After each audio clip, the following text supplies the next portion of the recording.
Film ఇండస్ట్రీలో ఈ drugs వ్యవహారం ఎంతలా సంచలనం సృష్టిస్తుందో ప్రత్యేకంగా చెప్పాల్సిన అవసరం లేదు. డ్రగ్స్ వాడకం నిషిద్ధమని ఎంతమంది అధికారులు చెప్పినా సరే వినటం లేదు. ముఖ్యంగా పబ్బులు, పార్టీల పేరిట ఈ డ్రగ్స్ వాడుతూ మనుషులు కాస్త మృగాలుగా మారిపోతున్నారు.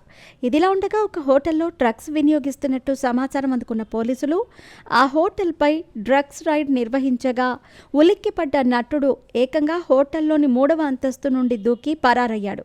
ప్రస్తుతం ఈ విషయాలు సోషల్ మీడియాలో వైరల్గా మారుతున్నాయి. ఇక అసలు విషయంలోకి వెళితే ప్రముఖ నటుడు షైన్ టామ్ చాకో కొచ్చి హోటల్లో డ్రగ్స్ రైడ్ సమయంలో పోలీసుల నుంచి పారిపోయాడు.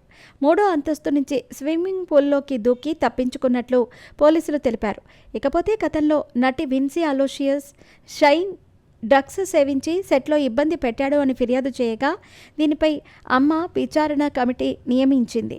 అయితే 2015లో కొకైన్ కేసులో షైన్ నిర్దోషిగా విడుదలైన విషయం తెలిసిందే. కానీ ఇప్పుడు ఇలా డ్రగ్స్ రైడ్ నిర్వహించగా అక్కడి నుంచి పారిపోవడంతో పలు అనుమానాలు వ్యక్తమవుతున్నాయి.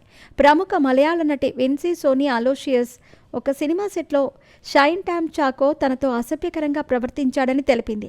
అయితే ఆమె హీరో పేరు బహిరంగంగా బయటపెట్టకపోయినా అమ్మలో ఫిర్యాదు తర్వాత ఆయన పేరు కాస్త బయటకు వచ్చింది. ఇకపోతే గతంలో విన్సీ సూత్రవాక్యం అనే సినిమా సెట్లో ఉన్నప్పుడు షైన్ డ్రగ్స్ సేవించి తనతో అసభ్యకరంగా ప్రవర్తించాడని ఆమె ఒక వీడియో రిలీజ్ చేసిన విషయం తెలిసిందే. ఆ సమయంలో అంతగా తెలియని వ్యక్తితో నటించటం, అతనితో కలిసి పనిచేయటం తనకు ఆసక్తి లేదని అక్కడి నుంచి వెళ్ళిపోయింది. ఇక ఈ విషయాలను ఆమె గతంలో వెల్లడించిన విషయం తెలిసిందే. కానీ ఇప్పుడు షైన్ డ్రగ్స్ రైడ్ నుంచి తప్పించుకోవటంతో ఈ విషయాలు కాస్త మళ్ళీ సోషల్ మీడియాలో వైరల్గా మారుతున్నాయి. ఇక షైన్ టైమ్ చాకో విషయానికి వస్తే తెలుగు, తమిళ్, మలయాళం చిత్రాలలో నటుడిగా తనకంటూ ఓ గుర్తింపును సొంతం చేసుకున్నారు. టాలీవుడ్లో శ్రీకాంత్ ఓదెలా దర్శకత్వంలో న్యాచురల్ స్టార్ నాని హీరోగా నటించిన దసరా సినిమా ద్వారా విలన్గా అడుగుపెట్టాడు. ముఖ్యంగా ఈ సినిమాలో ఈయన నటనకు విమర్శకుల ప్రశంసలు లభించాయి.